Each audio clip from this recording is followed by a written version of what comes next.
Uvoľnenie vystieračov driekovej chrbtice, hlavne spodnej časti, môžeme vykonať jednoduchým cvičením, kedy si budeme priťahovať kolená k hrudníku.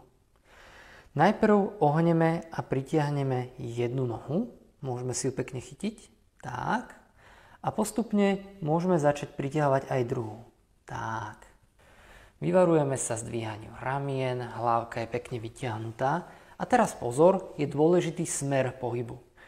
Mnoho ľudí robí totižto častú chybu, že len tlačí kolena akoby dole, čím vytvárajú zbytočne veľký tlak na oblasť driekovej chrbtice. Budeme sa ale snažiť robiť pohyb primárne lakťami a kolená akoby skôr ťahať smerom k hlave. Týmto spôsobom postupne odliepame pánvu a posledné driekové stavce. Pohyb je určite veľmi jemný, nejdeme nejakou veľkou silou, a snažíme sa predýchavať oblasť spodnej driekovej chrbtice. Cielené nádychy môžu ešte viac rozpínať priestor zo zadnej strany trupu, vykonávať určitý druh mikromasáže, spevňovať stred tela, ale súčasne aj uvoľňovať chrbtové svalstvo.